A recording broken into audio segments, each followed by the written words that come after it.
Y'all need a life. Y'all need lives. You got jobs. Thank you for being here. Obviously, you can see the emotions when you make a change at the top, certainly with the police chief. As you heard toward the end of the session, I consider Troy Finner a friend, a colleague. In fact, the very first thing I did as mayor was ride with him on New Year's Eve. I've ridden with him in previous years. I've seen how he does his job as a professional. Spent Saturday with him, Friday. So it's not an easy decision to see a public servant retire. I'm very confident it was in the best interest for Houston, the department, and for Chief Finner. It had become, it being the investigations and new materials, had become disruptive to the department. I talked to many officers at every level of the department. This had become the dominant focus of so much of HPD staff. We didn't discuss this morning the Hatcher letter. That reopened the investigations. We had made such progress with the suspended cases dealing with all of the sexual assaults, the family violence. Just another example of the disruption is called, I actually wanted the review committee to come before council and the public today and give an interim report. We had to push that back. I know many of you were asking about it. I could go on and on about the indicators that new information, the investigation, the resources of reviewing all these cases were taking people off the street.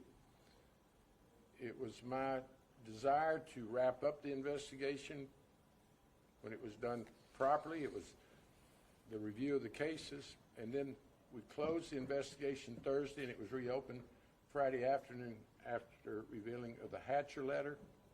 There's people wanting to ask for an investigation of when Chief Finner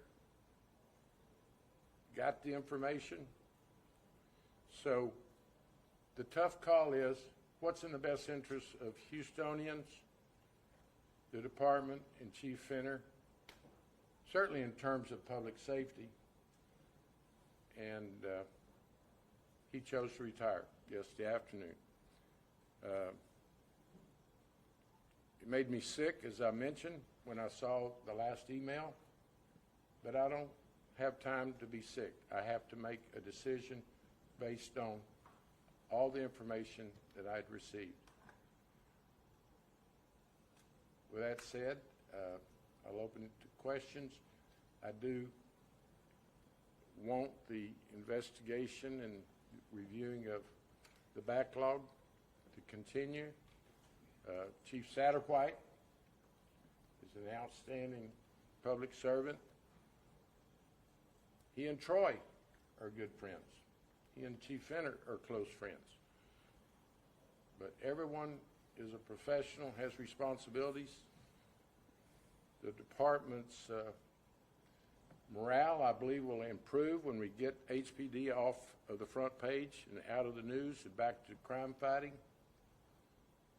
Chief Satterwhite has made the hot spot in scenes of violence and understands the operation of the department as well as anyone. So I think we need to support Chief Satterwhite, thank Chief Finner for his public service, wish him well, and do our work. Anyone else? Yeah.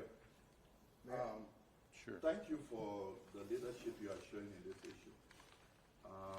There are people who are saying that this is all political and that you came in and you have been working and you have not protected the outgoing police chief enough, because there have been a lot of issues inside the department which were not there in the previous administrations, which were things which officers and other employees were bringing out and trying to talk against their boss in place. And the way that the other mayors handled them is a little bit different from this. Was this a staging, a preparation for you to kick Fina out, and especially because he resigned and you have not even said, I accept or denounce the resignation, want to study it, you just appointed somebody or you have an interim person, which means that you were really prepared for him to go.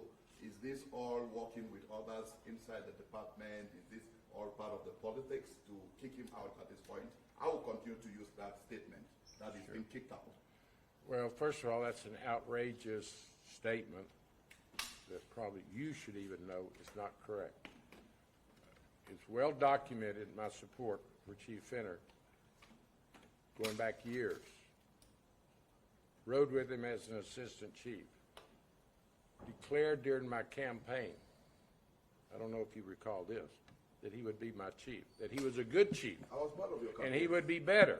And then Channel 13 had us both on an hour-long interview, like in the first weeks of my administration. You may not even be aware of how strong I feel about it. I've tried to share it with you this morning. You know, the gentleman that sat at my breakfast table, 7 in the morning. You don't just talk business, you talk family, you talk gentleman to gentleman. But then I have a responsibility to Houstonians. I took an oath to protect them. And I don't know if you know my background. You know, I chaired criminal justice for 30 years. This ain't the first tough decision I've had to make. 106 prisons, 150,000 inmates. It was my responsibility to see that that agency and its $3 billion budget ran properly. I make the best judgment I can for the assignment that I've been given. HBD has been challenged since the incident reports were revealed. It's been under 4 police chiefs, 8 years of the previous administration. You know, there's plenty of fault to go around. I was chairman of criminal justice. Regularly, they would bring me issues and challenges, and I would collaborate, and we'd fix them. It's amazing to me that this was hidden.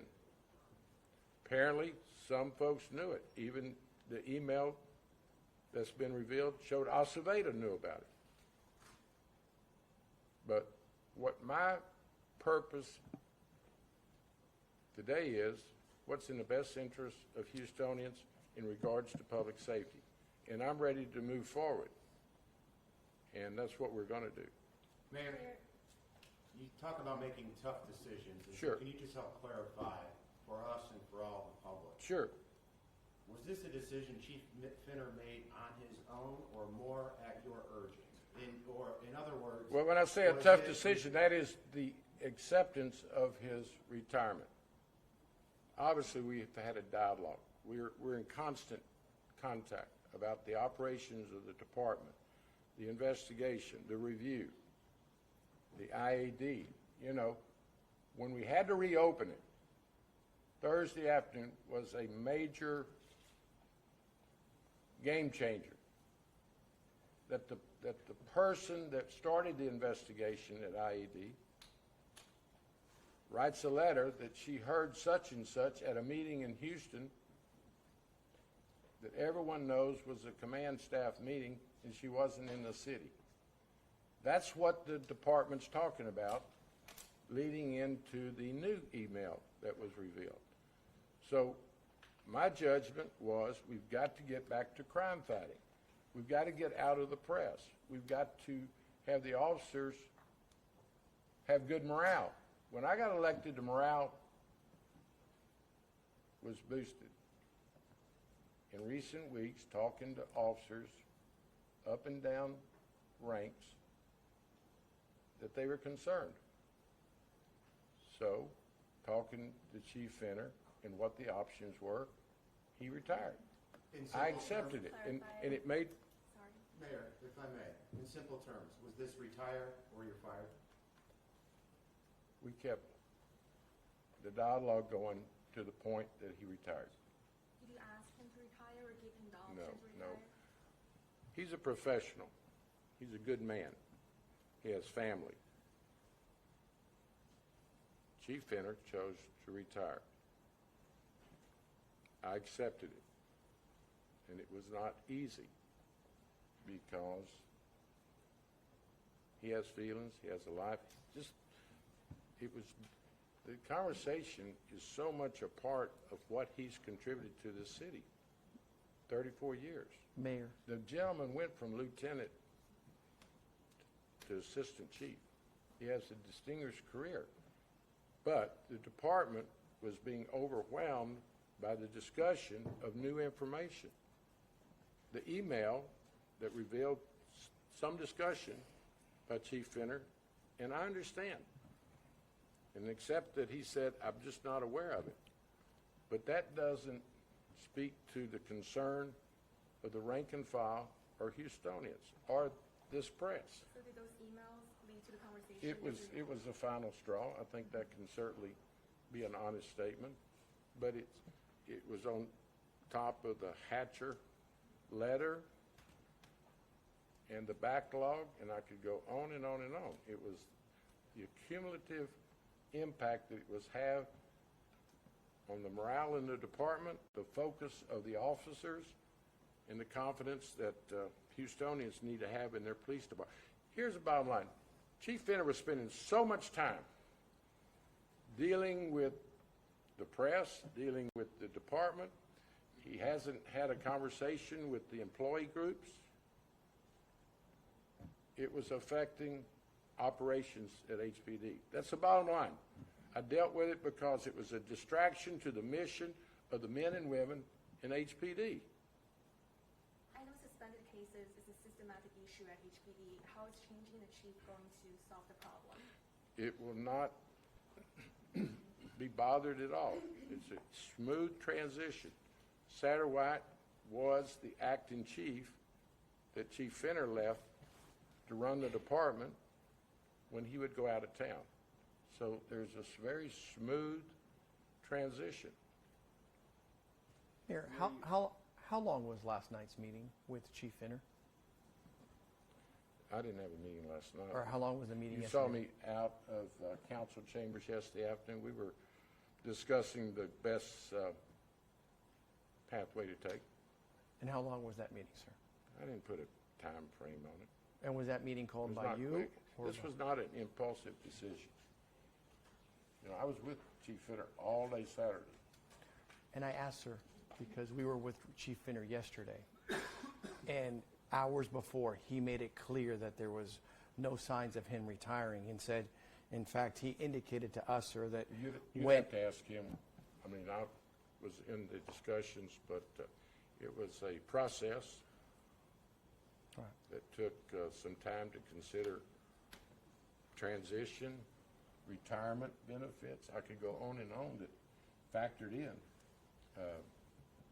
I so appreciate his public service. There was a transition plan that allowed him to retire. and does Chief Satterwhite come in as an interim He's acting chief, acting chief? and that'll be determined as we go forward. What are your plans, if any, in terms of an acting chief of searching out, or are you going to be searching? That hasn't been determined. Mayor, given the recent We'll do the best revelations- interests of the department. Pardon me, sir. Given the recent revelations, can you help clarify, is Chief Finner now a subject, I'm hesitant to use the word target of the IAB investigation, or should he be? I don't Because there's think still that- the issue of how did Yeah. this code come about, who is to blame, and who's going to be held Well, accountable? first of all, we're not playing the blame game. There's plenty of blame to go around. 4 previous chiefs. And it's amazing to me that McClellan, 2014 presentation to council doesn't get more attention. he said in 2014, we got 20,000 cases that we just can't get to. That was kind of the beginning of the issue. You got 3 other chiefs. You got an administration. You got a HPOU. You got council. I'm just shocked. You got to understand, I've spent my whole adult life in public policy. I cannot believe that it goes over 200,000 cases that are not incidents that are not being reviewed, and not someone didn't yell fire or come before this council or talk. I mean, you know, if you look at the email, Alceveda knew about it. The email reflects that Chief Finner knew about it. But why weren't they work for the council and the mayor. Why wasn't the elected, responsible people given that information before it approached 260,000? As you know, Senate Bill 14. I'm surprised, where were y'all? I'll say that. Senate Bill 1445, TICO reforms, I think you voted for that, sir, says that if someone retires or resigns during an active IED investigation, We it just doesn't don't go have, away. to my knowledge, an active IED investigation. That's the Chief- question. Should he be part of the internal affairs investigation, given the recent revelations? Well, first of all, he's not a part of the department as we stand here and talk to you. So there's no active investigation of Troy Finner at the department. Mayor, you indicated the letter involving the Executive Assistant Chief, Chandra Hatcher. You yourself indicating that she was in another place in the state of Texas while claiming she was part of a command staff meeting. Does Executive Assistant Chief Hatcher face any discipline? Well, that's Mario, that's an active investigation that I'm not going to intervene in or speculate. I think it is unfortunate that once Chief Finner closed the investigation as to who knew what and when, it had to be reopened.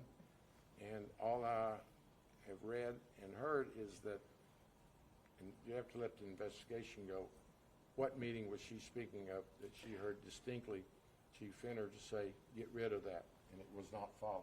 So Does it concern you that a letter that you highlighted here today for being untruthful, and that's a big term. that's your words. I did not say that. I'm sorry. You highlighted a letter that she was not being. That's in dispute, that raises Right. serious concerns, that is impacting the performance of HPD in terms of morale. She's at the assistant chief Right. level. She's a leader. Right. So And there this are questions letter of is integrity. This letter is circulating, and it is part of the disruption that I took in consideration to accept his retirement. And as a it's not any one thing. That is an issue, and then the email shows up, and it just starts at some point disrupting the mission of HPD. Mayor, if I may for 30 seconds, let me just explain it. You had concerns yesterday because there was an integrity question involving Chief Finner and an email from 2018. We have a letter that we've highlighted from last week in our reporting that also raises concerns Sure. of integrity. And the reason why this question is being asked, because when you had questions of integrity involving Chief Finner, the city of Houston saw action. Now we have raised questions about integrity involving the The executive difference assistant chief. is Chief Finner works for me. The assistant chiefs work for the chief. So you're mixing apples and oranges. Those are not comparables. Chief Hatcher's investigation is active as to the timing, content, and accuracy of her letter. That's being investigated. We ought to leave it alone. Let the department do its job. Chief Finner, with everything that's going on, chose to retire. Mayor, are we aware Chief Satterwhite was also in a high-ranking position for several years? Should he have said something about the suspended cases code? Well, there's no indication that he knew anything about it, like the other 5,000 officers and command staff and 4 police chiefs and a mayor, and I could go on and on.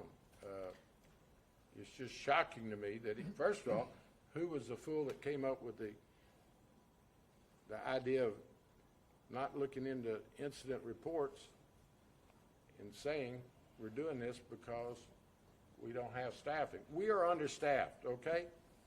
We ought to absolutely agree on that. Fewer cops, police officers than we had 25 years ago. What better way to get the resources than to say, if we don't get resources, we're going to have incidents that are not going to be looked into. And some of them are some of the worst of the worst, with sexual assaults, rapes. You know, there's been some 70 cases that the review has shown the perpetrator's still out there. We had reason to know who he was. Family violence. Why didn't that trigger the opportunity to go transparent in public, come right here at this horseshoe and say they either didn't know or they weren't allowed to? So to clarify, is it your understanding that Chief Satterwhite did not know about this code, or? There's no indication that he did. Mayor, following on that, in the selection process of a new chief, Yep. my first question. You talking about a new one like today? A new permanent chief. Permanent to chief. replace Fenner, if Satterwhite's not delegated. What role will, if any, will HPOU play in that? And does it necessitate, given the question, how many of the command staff did know or had some knowledge? Does it necessitate bringing in an outside chief? Well, first of all, HPOU will not play any primary role. It'll be my decision, talking to council, listening to Houstonians, my experience, my contacts, people's proven records, their recommendations. So that's will be the basis. And I'm not ruling out internal or external chiefs. I want someone that is a crime fighter, that realizes and appreciates the diversity of our city, and just wants to fix things. And quite frankly, there are a lot of best practices that I would share with someone that wants to continue or be chosen as chief. I personally think we need to get as many officers from behind their desks to out on the street. I think neighborhood patrols, you've heard, and quite frankly, you're talking about Satterwhite, he was heading up the collaboration effort with other agencies. Chief Fenner placed him in charge. He's been meeting with the constables in the different schools in Metro and DPS. I could go on and on. We've made, you want to hear some positive news, people are fired up in the agencies to support one another. Now, you want to turn this into criminal justice, how are we going to fix things? We need resources on the streets, but we need them in the forensics. We need the courthouse. How much time do we spend here yesterday and today talking about public safety and hotspots, and whether it's over at Potomac or whether it's on Southmore, hotspots are across this city, and we can't get to them. Will he? Mayor, do you have an updated timeline on when you expect the internal affairs investigation to be wrapped up? And second Well, question. there was when- one closed. The big one was Thursday, up till Thursday. There's been a new one opened. There's none that's been filed on Chief Fenner. So, you know, it's a process. And no, there's no way I would know that. That's an internal decision for HPD, quite Fair enough. frankly. Let me ask you this. When it is all said and done, signed, sealed, and delivered, Yeah? what can the public expect to see in terms of documentation and You're transparency? talking about the IAD? Yes, sir. I think you have to wait and see what they report. I mean, Well, the reason I ask is Chief Fenner, before he retired, pledged that he will be very transparent when it is complete. I'm asking you, Well, do obviously, you I expect think now interim acting Chief Satterwhite to do the same, or is the window of transparency going to close? no, transparency is our best friend. And Chief Satterwhite will be very transparent, as I am. it's your department. It's your IAD. Of course, they should reveal what their findings were. It was prepared to be done. Let me just tell you what. Thursday morning, things were in a lot better shape in terms of going forward, conclusion of the review, and then Chief Fenner had to deal with a reopening of IAD, which was a setback, and then he had to reopen it, and it's a process as we're going forward. Mayor, considering that there's been a closure, a reopening, a lot of internal members impacted at the highest levels, Sure. have you given any reconsideration of a potential DOJ investigation into what has taken place here? No. Not at Why? all. Well, you know, I approached them before I did my review panel, and they said there's no allegation of a crime. I just wanted the Justice Department to use their resources, their investigative tools, their technology, and assist HBD and also this independent review group that I put together. And they said there's no allegation of crime. I mean, I would even challenge you. What would they be investigating? They don't deal with allegations. They don't deal with internal policy.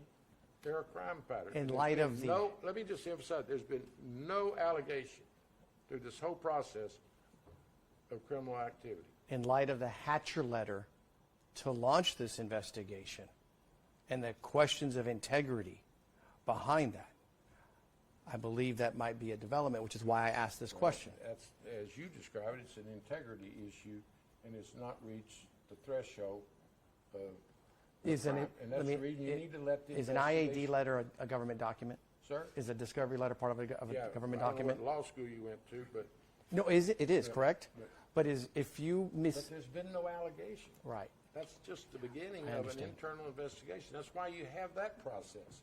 And then they'll give their report, and then we'll see what it says. But you can't sit here and put somebody on trial and make, words matter. I think Houstonians also are concerned about an investigation, sir, that started off a letter that is showing Well, it is that's not the being- reason Houstonians ought to appreciate the Internal Affairs Division doing their work. It's a time-honored way of investigating officers. They will give a report, and then we'll see where it takes us. Mayor, Proposition B came up strongly during this session this morning. And your collaborators, Paulus and the others, are actually asking questions, and the city will want to know. Because you had already announced that you have a deal, and that the issue with the firefighters have been settled. And then we come here, and there's this confusion of councillors seemingly asking the residents and other people, what's going on? What are we going to get in the budget? What is this all about? Is it 1 billion or 8 trillion? Are you saying that what you said, vis-a-vis working in collaboration with your councillors, is being kept aside and you are just doing whatever you want? Or there's something they need to be told, and which we also want the residents to be told about this Proposition B? What's going on? Do we have a deal? Or as the attorney was You're saying, talking about police or fire when you say no, a deal? Which- Proposition B is fire. Do we have a deal as you had announced, or are we following a tour that says the negotiations are going on? Who is confusing me? Mediation is ongoing. The judge is closely monitoring it. The final agreement has not been signed, taken to court. Well, you announced a final agreement before. Of course, the courts are open process. I'll let you be one of the first persons to see it. Mayor, you lead a minority-majority city. It's been that way for a long time. Do you think that the department should be led by a qualified commander reflective of that minority status, minority-majority, African-American, Hispanic, Asian? Sure. I mean, it's all important. And I have a strong record of diversity. That'll be a consideration. But qualifications, the ability to lead. So, yeah, the diversity is a part of everything we decide around here, as it is in our communities. I do think there's an opportunity to come together. I would hope this tough decision is not used to divide the city. I won't play a role in that. I'll fight it. Public safety is not a Democrat or Republican issue. If you want to speak to ethnicity, the African American community is in need of public safety probably more than any community in Houston. The unreported crimes that go on in the city are striking. You know, that's the reason I've questioned the crime reports. You know, does it factor in higher response time? The failure to report? The undocumented community is afraid to turn in domestic abuse? So I can go on and on, but no, this is not lacking in diversity and respect for all of our communities. Mayor, How's the one point of process quick, gonna be, Mayor? one quick clarification. What's gonna be that process specifically to choose the permanent chief? Are you going to have a method to find the new chief? Are you gonna talk to Houstonians about it? How are you gonna get that feedback? I'm going to use 52 years of experience, contacts, real-time contact with Houstonians. Obviously, I have a team that I've put together at City Hall that is diverse, that's going to help. I'm very fortunate to have a relationship with all the employee groups. It's how you govern. It's how you make decisions. You gather as much information and advice as you can get, and then you make the call, and then you're held accountable. Do you have an estimated time frame for choosing No, the permanent? no. That's Chief, just, one it's- quick- it's real premature to talk about the process of selection. You had established an outside third-party committee to look at the issue. No, What's, you're looking at the committee. no, the group you had with the Raiders and. Who? You had established an outside committee to look at the. The review panel. Review panel, yeah. Yeah. What's their role going forward? Same. I wanted them to give a report this morning. They were prepared to, but because of the changes that's taken place in the last 48 hours, I thought it was best that they would wait till next week so we can focus on their report. Mayor, one what exactly did Finner clarification, tell Mayor. you? The dialogue you mentioned earlier, just yesterday, was that in person, over the phone, vis-a-vis your chief of staff? or did- We've met and over the phone, staff was involved. This I was I yesterday was running. afternoon? Yeah. Okay. Mayor, what exactly did Finner tell you whenever you had that conversation, whenever he told you? he Well, I was- think, quite frankly, that's a private conversation. It involved transition, the process, how to protect the city. So it was just what you would expect, how we meet our responsibilities. Mayor, will we have a committee to select the next chief? Or No, ma'am. No. I could do like a lot of folks do for show, come up with an advisory group. Gives you an opportunity to appoint some folks that largely is for show. You know, I can start naming advisory groups that complain to me. We were appointing, we have never been given an assignment. No one listens to us. So I'm much more a can-do, let's fix it, use experience and contacts and go forward. So those families, they're waiting for an answer on Who? those cold cases. Families, they're waiting for an answer for a long time. They Sure. see a light on the tunnel. Sure, that is one of our priorities, to make sure that everyone's been contacted. It's an element of the report that my review group was going to give. They've reached out to HPD to make certain that they have made those contacts and they're accurate and timely. And so, yes, the victims are the ones that we need to spend more time talking about. And that was part of my consideration. We've got to have a police department that is back to crime fighting, response time, recruiting. You think recruiting hadn't been impacted by the activities that we're describing? I want people to get back to doing police work. and get out of the press. That's not where the police department on a daily basis belong. It had become a distraction. If you don't remember a thing I say, the decision to move forward was made for the distractions that the department was encountering in every department. The morale was being impacted. I talked to officers at every level, diverse officers. They call me at 10 o'clock at night, and they tell me how it's impacting the morale and operations of the department to the point that I met my responsibility. And I'm very confident with where we stand today. With that said, let's go to work. Thank you. Thank you, Mayor. Thank you, Mayor. Thank you, Mayor.